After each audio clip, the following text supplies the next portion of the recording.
Le Real se rassure avec cette victoire. Malgré tout, tu as quand même été très très bien bousculé par cette équipe de l'Atalanta. On va voir tout ça dans cette vidéo. Salut à tous les gars, c'est Azial. Aujourd'hui, on se retrouve pour une nouvelle vidéo. Débrief de ce Atalanta-Real Madrid. Victoire 3-2 du Real. J'ai envie de dire limite un peu à l'arraché. Pour moi, le match nul était un petit peu plus logique, on va dire, par rapport à la physionomie du match. Surtout qu'à la 94e, Matteo Retegui, t'as du sang sur les mains. Non, Matteo Retegui, ce qu'il rate pardon, à la 94e, c'est juste scandaleux. Vraiment, il a du sang sur les mains. Je suis supporter de l'Atalanta ce soir, je le déglingue. Mais je ne suis pas supporter de l'Atalanta. On a eu un bon Kylian Mbappé qui malheureusement, malédiction, sorti sur blessure. Le pauvre, j'en ai vu beaucoup sur les réseaux dire ah mais finalement il prend vraiment exactement le même chemin qu'Eden Hazard. Même si de ce que j'ai compris c'est pas grave, c'est pas une grosse blessure. Voilà, il a senti une gêne. Il devrait pas être absent hyper longtemps, mais c'est un truc qui va encore une fois le couper dans son élan. C'est dommage parce qu'il avait enchaîné. Enfin, là, il faisait un bon début de match, même si attention à ne pas tomber encore une fois dans l'enflammade, parce que bah finalement c'est 30 minutes de jeu. Donc tu sais pas ce qui serait advenu du reste du match. Et puis surtout, moi j'ai senti un Mbappé avant et après son but, mais de manière différente. C'est-à-dire que sur les autres matchs, je vous rappelais à chaque fois, je vous disais, ah Mbappé c'était pas ouf, et puis une fois qu'il y a eu ce but, on l'a senti mieux. C'était le cas face à Retafe, et c'était le cas là face à Gérone lors du dernier match. Bah là c'est un peu l'inverse. C'est-à-dire que j'ai senti un Mbappé début de match, mais vraiment en jambes, qui était présent, qui avait envie de faire mal, de marquer et tout. En plus, à noter dans un rôle de neuf, hein. Il est revenu à ce rôle de numéro 9. Il a laissé le côté gauche à Vini. Par rapport à ça, c'est vrai qu'il y avait une peur. Moi j'avais peur que le Real privatise Mbappé côté gauche. Alors que pour moi, c'est une erreur. Vini est meilleur dans ce rôle-là que Mbappé à l'heure actuelle. Même si Mbappé, ces derniers temps, a fait des bonnes choses à gauche. Mais je préfère avoir Vini. Et au final, non, le Real, en tout cas sur ce match-là, Ancelotti n'a pas fait ce choix-là. C'était Vini qui était à gauche, Mbappé qui était plus dans l'axe, avec Brahim qui était à droite. Bon, en réalité, c'était un peu un 4-4-2 bizarre, encore une fois, parce que Brahim, quand même, était plus bas que les autres, je trouve. Et puis, tu avais vraiment Vini Mbappé un peu devant, Bellingham qui était un peu derrière. Donc voilà. Mais ouais, Mbappé qui a fait 10-15 très grosses premières minutes, comme le Real d'ailleurs, parce que le Real a très très bien entamé ce match et il mène au score logiquement, parce que sur les 10-15 premières minutes, j'ai trouvé le Real pas au-dessus, mais dans le match, tu vois, qui a posé des problèmes à cette équipe de l'Atalanta. Voilà, avec Mbappé, son but est magnifique, hein. Son but à Mbappé, il est magnifique. Contrôle, tac orienté, magnifique. Il élimine le défenseur. La frappe et peut rien faire. Et en parlant des frappes sur les buts du Real, le gardien de l'Atalanta, pareil, je sais, attends, c'est qui Carneschi là, ou Carneschi, je sais pas comment ça se dit là. Le gardien de l'Atalanta, pareil, je trouve qu'il a du sang sur les mains parce que le deuxième et troisième but, donc de Vinicius et Bellingham, autant celui d'Mbappé, il n'y a rien à dire, il peut rien faire. Pour moi, un gardien, un minimum niveau Ligue des Champions, le deuxième et troisième but, il les prend pas. Surtout le troisième.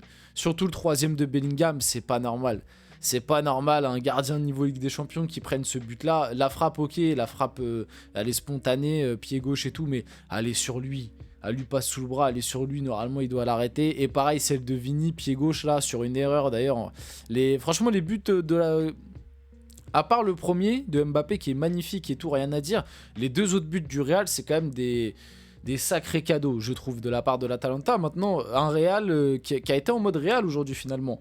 Bousculé, qui a fait 15 bonnes premières minutes et puis après un peu écroulé, un peu reculé et puis finalement t'as subi le pressing de l'Atalanta et c'était un match plaisant en vrai à voir. C'était un match plaisant, tu vois, je regardais un petit peu les deux en même temps. Moi si je vous donne mes petits insides, j'avais le match du PSG à côté, j'avais celui du Real et du coup j'avais un œil sur les deux. Et en vrai, c'était un match plaisant, il se passait pas mal de trucs, mais ouais, l'Atalanta, très belle équipe, hein. Wow, il y a des petits joueurs côté Atalanta. Alors autant là, tu vois, je vous en ai cité deux assassins, le gardien et il y a pas que le gardien, Pasalic aussi. Et du coup Retegui, en plus Retegui qui était sur le banc, alors que je crois que de base c'est le 9 titulaire qui en plus dans ce début de saison marque beaucoup. Je crois que c'est le meilleur buteur de Serie A. J'ai pas plus de trucs là-dessus parce que du coup j'avais pas le son du match par contre entre l'Atalanta et le Real, donc j'avais pas les indications des commentateurs, etc. Donc je sais pas pourquoi il était sur le banc. Mais par contre Lookman, Lookman c'est très très fort, hein.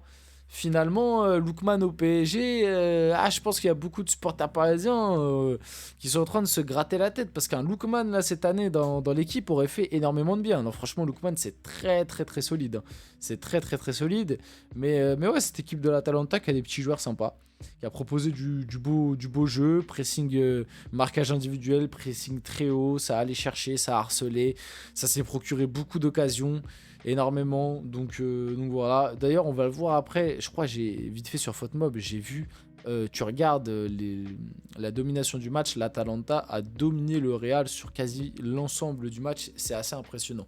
Mais ouais, du coup, l'Atalanta qui pour moi offre les 2 buts un peu au Real, et surtout quand tu as des individualités comme ça, tu peux pas te permettre d'offrir les buts parce que le but de Vinicius c'est une erreur grossière où je crois que c'est Ederson, il fait une passe dans la profondeur pour Vini pied gauche, la frappe est un peu molle, bien placée, pour moi un bon gardien peut l'arrêter honnêtement. Bon après voilà. Et le deuxième but de Bellingham, enfin le troisième but pardon de Bellingham, c'est très mal défendu. Je sais plus c'est qui, je crois que c'est Kolasinac ou Ruggieri là qui défend sur Bellingham, c'est très mal défendu. Pied gauche, pareil, la frappe elle est sur le gardien. Pour moi, un bon gardien l'arrête. Mais bref, en tout cas le Real qui gagne ce match, une victoire à la madrilène. Ça faisait très longtemps qu'on n'avait pas eu un Real qui gagne, on va dire d'une manière madrilène, tu vois. Et du coup, ouais, pour en revenir à Mbappé, un Mbappé qui avait fait 10-15 très grosses premières minutes, il rate quand même en face-à-face. C'est important de le rappeler quand même. Il peut tuer le match au bout de 15 minutes, Mbappé, parce qu'il a la balle du 2-0 et il rate le face-à-face. Et puis après, il sort sur blessure. Donc voilà, malgré tout, oui, c'est bien, c'est positif. Parce qu'il a fait une 10-15 très bonne première minute. Après, je l'ai trouvé un peu plus éteint, personnellement. Je trouve que une fois son but marqué, moi, personnellement, après, je ne l'ai plus vu. Mais ça correspond aussi au moment où l'Atalanta a commencé à prendre les devants et à rouler un peu sur cette équipe du Real. Donc voilà. Donc c'est positif malgré tout, parce qu'il y a ce but en Ligue des Champions, que les 10-15 premières minutes étaient bonnes. Mais je vais attendre encore un peu. Je vais attendre encore un peu pour dire que Mbappé est sur le chemin, on va dire, de rédemption. Parce que pour moi, ça reste quand même encore un échantillon très léger. Et surtout que là, il y a la blessure. C'est dommage. Et tu sais pas sa durée d'indisponibilité, même si, comme je vous l'ai dit, de ce que j'ai vu, ça n'a pas l'air trop grave. Malgré tout, tu sais pas combien de temps il va rater. Tu sais pas comment il va être à son retour. Donc, on va attendre. Mais voilà un petit peu le constat. On va passer vite fait sur FootMob pour finir la vidéo. Je viens de me rendre compte, je sais même pas si je vous ai demandé de liker et tout. Bah, au cas où si je l'ai pas fait, je me rappelle plus, je suis parti dans ma tirade. Au cas où si je l'ai pas fait, voilà, n'hésitez pas à liker, commenter, partager, abonnez-vous, ça fait plaisir. De toute façon, si vous êtes à ce moment-là de la vidéo, on est quand même à 8 minutes de vidéo les mecs. Si vous êtes à ce moment-là, vous pouvez mettre votre petit like parce que globalement, ça veut dire que la vidéo vous plaît, je pense en tout cas. Donc les stats sont abyssales, hein. Ah ouais, quand tu vois les stats, tu vois, en début de vidéo, j'ai dit un match nul était peut-être plus mérité. Bon, au final, quand tu vois les stats, l'Atalanta méritait quand même de gagner, quoi. Parce que du coup, bon, tu vois les menaces.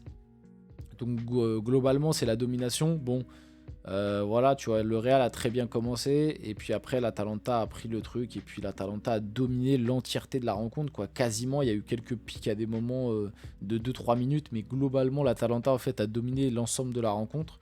Ce qui représente un peu ce qu'on a vu visuellement. Moi, comme je vous ai dit, j'ai trouvé 10-15 bonnes premières minutes du Real. Et après, j'ai trouvé que l'Atalanta était au-dessus dans les pressings, dans le marquage, dans tout, en fait. Dans tout. C'est juste que le Real a des grosses individualités. Et puis aussi, les buts marqués par le Real, pour moi, c'est des erreurs de l'Atalanta. Donc voilà. Et puis quand tu vois les stats, la possession, 3 de XG à 1,57. Donc en fait, c'est plus l'Atalanta qui aurait dû mettre 3 buts et le Real 2. 20 tirs à 10. Bon, par contre, en grande chance, 7 pour le Real, 2 pour l'Atalanta. Et puis voilà un petit peu le résumé du match. C'est vrai que après, dans les 3 DXG, c'est vrai qu'il y a un penalty. Il y a un penalty faute de Tchouaméni évitable, je pense. Mais c'est vrai qu'il y a un penalty. Et puis un peu voilà.